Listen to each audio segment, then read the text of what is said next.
The proposed order by them, which they had filed this morning, about 1 or 2 minutes after the decision, asked for a stay of the Court of Appeal and the High Court order.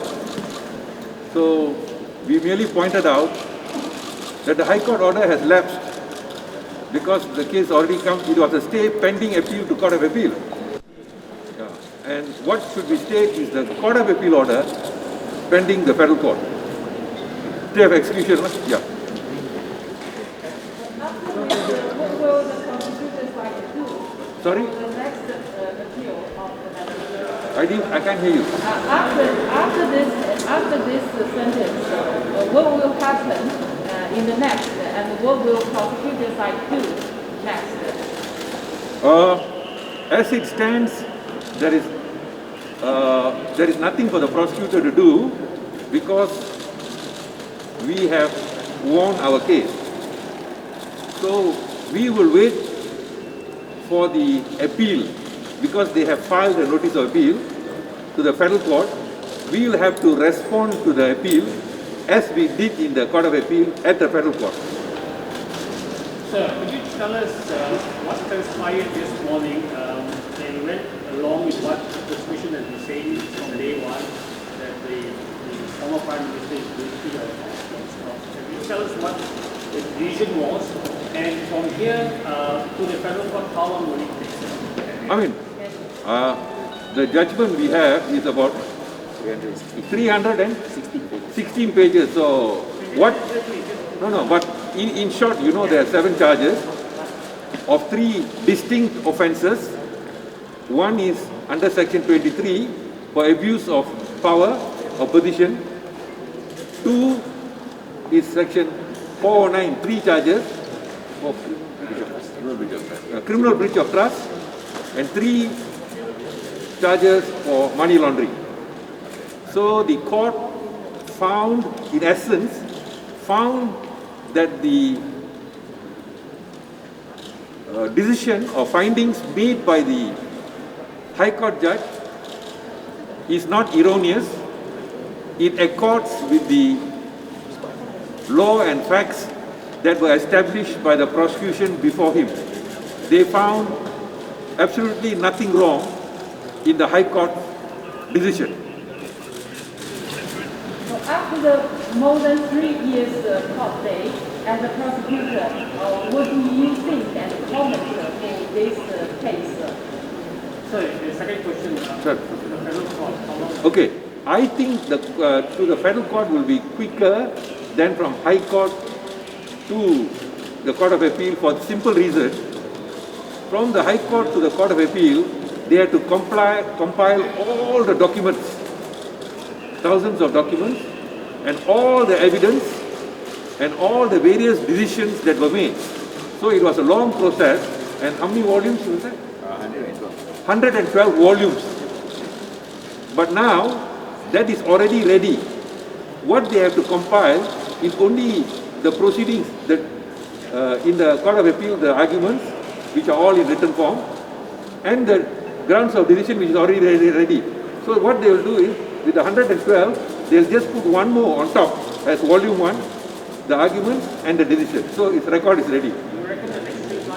I think it will come up for case management usually within 3 months from today, and then thereafter I would think that the case would probably come up before the federal court in 6 months. Next month. 6 months, yeah. 6 months will have the final. Yes, we'll have the final, yeah. So 6 months for the hearing, and then they'll have to take some time to deliver. So we're taking about 6 to 9 months, yeah. Yeah, so after more than 3 years in a court for this case, would you comment and what do you think of this case? Well, I cannot give my personal comments. This is a public case, but what I can say is it took a lot of effort for the prosecution to investigate both documentary evidence, secure witnesses, take their statements, and come up with the charges at the High Court. And of course, the appellant, that's Dato Sri Najib, his defense team put up a very strong fight on virtually all issues that can possibly be contested. They took objections to many issues, and therefore, which is their right. I must say, it is their right in defense of their client. But that meant that the proceedings were rather protracted, long. Give you an example. Before we started the High Court case, they filed 4 applications for documents. Then for the prosecutor, that time was a different prosecutor for his contested his Fiat. What else? A few, 4. The gag order that nothing should be published in the press, etc. So they filed 4. So that what had happened was that went from the High Court to the Court of Appeal to the Federal Court. So that process itself was about more than a year. Then during the trial, it was, as I say, a long contested trial. Very exhausting, I must say, very exhausting for me and my team. That almost went on from April of 2019 to July of 2020. So about 1.5 months, 1.5 years? Yeah. About 1.5 years. And then from then to now. So all in all, I think now the issues have crystallized. Issues have crystallized. They may raise a few more points if they find from the judgment. So the Federal Court hearing will be more concise to the core issues that need to be considered. Sir, Najib has been quite active in social media, so with regards to while waiting for the appeal at the moment, is there any gag order against Dato Sri Najib with regards to commenting about the case? No, there is no gag order, but I can tell you generally, whether it's Dato Sri Najib or anybody else, if you comment on something that is pending, and try in that comment try to influence, then it may be contempt of court. But I think very often the rules are broken. Yeah. Do you worry if the upcoming election or the government change will take some uncertainties to the result of this case? Sorry, I need to. Do you worry if the upcoming election or government change will take some uncertainties to the result of this case? As a lawyer representing the Attorney General or the public prosecutor, we don't worry about change of government or anything of that sort outside. We only worry what is in the record of appeal, and we only argue it.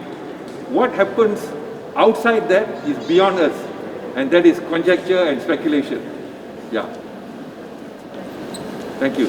Given how long this process was, how exhausting it was, how much there was the opposition from and the defense taking on individual points, how satisfied are you with this? Okay, first thing I must say, you may be surprised, we lawyers, both prosecution and defense, we argue in court, but outside we just talk as friends, because this is just representing a different client.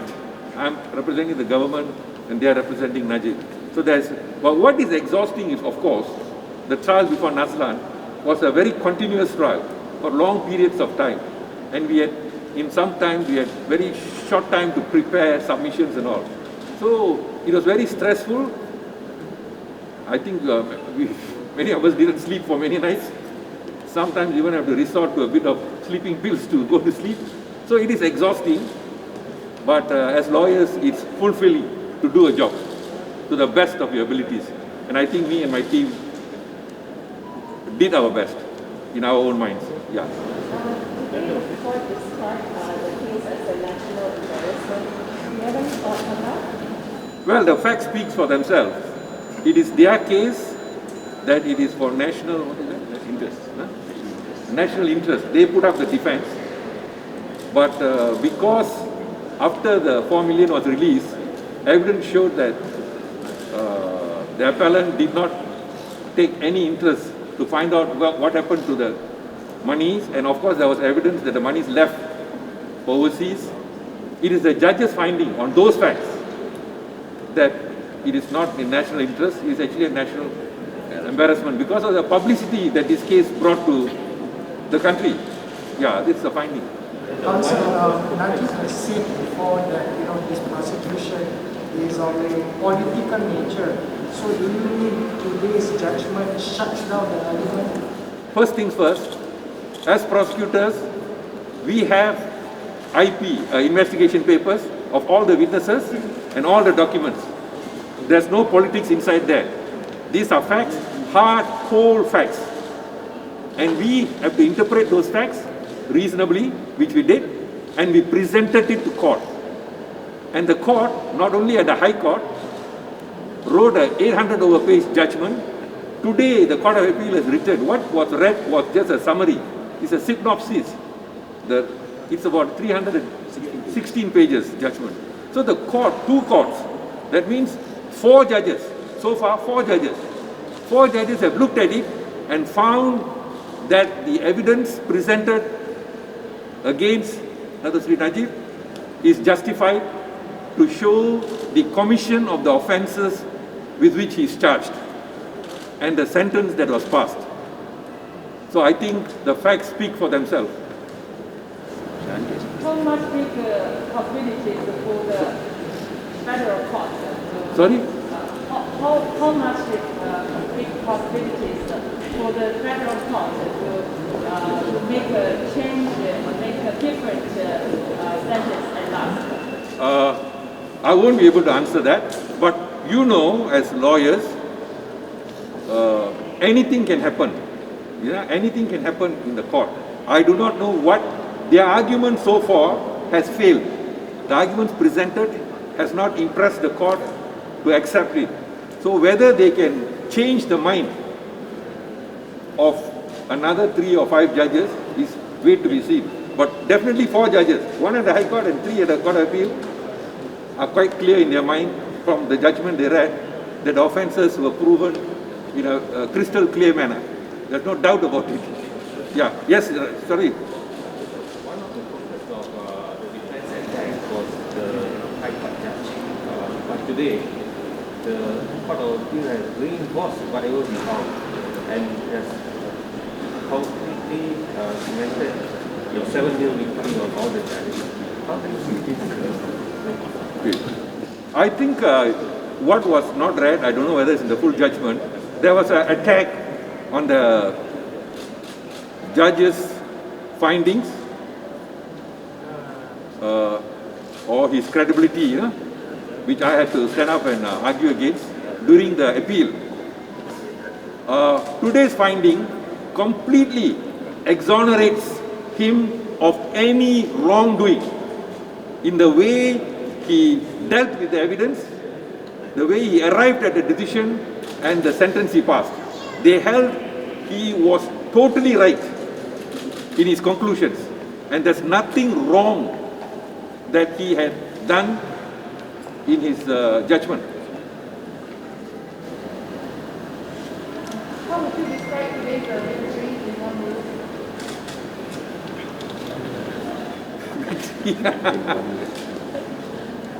Relieving.